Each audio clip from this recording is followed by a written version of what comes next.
Hello and welcome back to the channel. Today I'm turning my pawns into goblins to try and defeat Stockfish. The goblin moves, captures, and jumps 2 squares in any forward direction. Let's get started with game number 1. Alright, game number 1, you can see I've swapped out all of my pawns for goblins, and each of them have the same movement ability, which is basically just that of a pawn on steroids. It is also worth noting that the goblin does jump in these directions as well, so imagine there were a piece here on c3, the goblin would be able to move from c2 over that piece onto c4. So basically, I think this just gives me free reign to play as aggressively as I please. Okay, we do get pawn to e6 by Stockfish. It's probably going to play a more reserved game since these goblins are very good at controlling a lot of space in front of them. And I think I'm incentivized to centralize as many of these goblins as possible because you can see all of these overlapping squares mean that I have control over those squares. So I'm just going to grab the center with as many goblins as I can.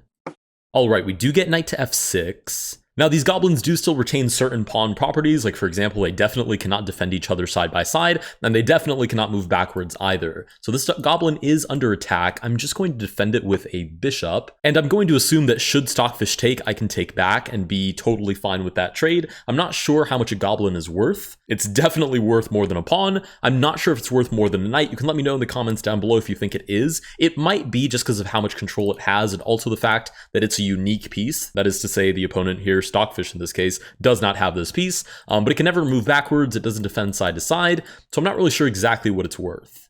We do get pawn to d6 by Stockfish, and I think I'm going to continue to play super aggressively. I'm just going to push this f2 goblin up to f4. Whatever this goblin is worth, I have 8 of them. So if I lose 1 for a minor piece, the opponent only has 4 minor pieces, and I'm totally fine with only having, quote unquote, only having 4 goblins left over in exchange. We do get rook over to g8.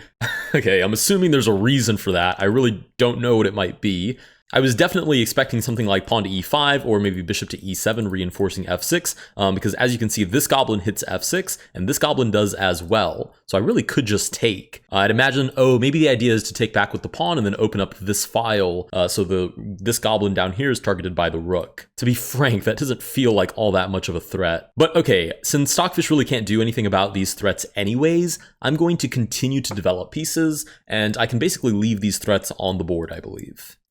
Okay, we do get bishop to d7, and again, I think I'm just incentivized to grab absolutely as much space as possible. If Stockfish continues to play this passively, I might just lose my mind and just push all of the goblins straight up to the middle of the board. I'll probably leave these on the back rank, so I have somewhere to castle my king. At the end of the day, this is the strongest chess engine, and I have no interest in leaving my king completely exposed. But again, I do think I'm incentivized to play super aggressively.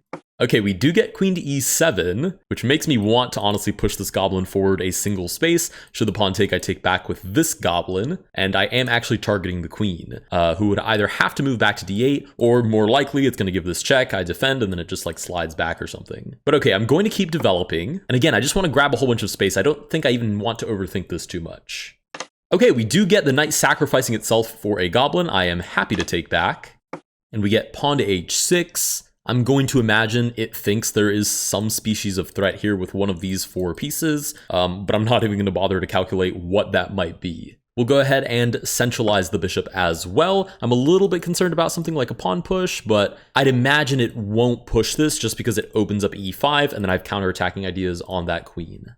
Right, we get rook back to h8, and this is a super telltale sign that Stockfish, to some extent, believes it has optimized the defense of the king, and basically doesn't want to move anything because it thinks it risks losing material. So for instance, it probably thinks that this just loses material to the goblin, and it probably thinks there just isn't a way to untangle the position. I don't know, something crazy like a5 and then a rook lift wouldn't work because the goblins see all of those squares. Again, developing the knight, goblin sees both of those squares as well. This singular bishop and I guess the queen have gotten about as far as they can go safely because all of these squares are also covered, and so it's probably just buying time, which I think is my sign to just keep plowing forward in the position. I'm going to play rook to b1 first, so I have b4 supported. I don't really want to walk into d5 and then some sort of check where I just lose the goblin for no reason. I have immense central control, so I'm really just not in any rush here. Right, we do finally get knight to c6. I could just take right away, or I could push. Because again, where is it actually going with this knight? It can't take. I mean, I guess it could technically, but I would just take back, and I don't think I would sweat that whatsoever. On the other hand, should I take, this bishop develops and it looks down the middle of the board. And I just don't see a reason why I need to enable my opponent to do that. So I'm just going to keep pushing goblins. Okay, Stockfish takes the lead here on the capture, sacrifices its knight for a goblin. Of course, I will take back. I'm assuming there's some sort of trick here where it's going to try and win material. I will, of course, save the rook first, and I'm happy to lose a goblin or a knight in exchange. Oh no, we get b6 instead. I guess after further thought, it decided that the rook coming down is too big of an issue. I will say, if one of these goblins find their way to the back rank, that would be absolutely spectacular. But for the time being, we are just met with b6. I think I'm going to retreat the rook back to b2, so in some future it can shuffle over and look down the center of the board. And this is, I feel like, probably going to be the area of the board where I walk away with advantage. Somehow I think I just like push all of these pieces through the middle, and I should be able to just basically run over Stockfish's pieces. All right, we do get rook to h7. That is just not going to cut it. I think I'm just going to sacrifice. It is a perfectly even exchange because I get a pawn and a rook, which is 6 points, and Stockfish will get my knight and probably my bishop if it gets trapped. But actually, maybe I can get that bishop out later. We'll see, because g6 seems a little risky. Seems like I have queen d3 and then I can sack the bishop. But we'll see what it decides. Wow, it takes with the queen. That's actually crazy. I wonder why. Why couldn't it just take with the pawn? Or maybe it thinks it doesn't matter? Oh, because I have all of these pieces looking down at d6 anyways. So I get a goblin on d6 no matter what it plays. Oh, sweet. Okay, now we're just up a queen. I don't even care about this rook anymore. The pawn does finally actually take back. I'll go ahead and recapture. Rather, just go ahead and capture this rook on h7, and this should just be a matter of simplification. How fast can we break open Stockfish's final fortress? Right, we do finally get pawn to d5. I guess it's decided that it just has nothing to lose here, so it might as well go for the push.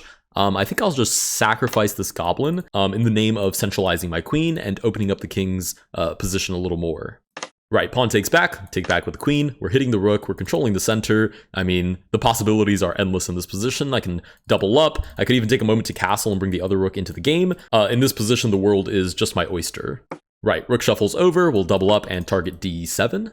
We do get rook to c7, defending against that idea. We will advance our little goblin-y friend, targeting the rook, which now has nowhere safe to go, where it still keeps eyes on d7, so it has to be forced mate here in just a couple of moves.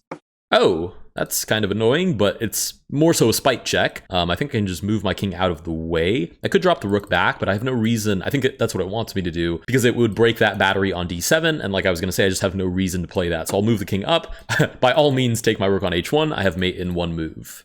All right, we do get rook back to c7. It sacrifices the rook, which I will happily munch away with my goblin. It instantly plays, almost instantly, bishop to d6. I can simply take, and it's probably already calculated that this is in fact forced mate. I would love to get a checkmate with the goblin though. How can I do that? Maybe like this, and then I advance both of my goblins together, because there's no way I want to end this game. Oh, can I just take like this? I can. I was going to say there's no way I'm ending this game without checkmating with the goblin. Specifically with that, we do defeat Fairy Stockfish by changing our pawns into goblins. If you guys did enjoy this video, please consider liking and subscribing. Let me know down below how much you think a goblin is worth. I think we've more than established that it must be worth more than a pawn, but maybe potentially it's worth more than a minor piece as well, or maybe slightly under. Let me know what you think down in the comments below, and I'll see you guys in the next one.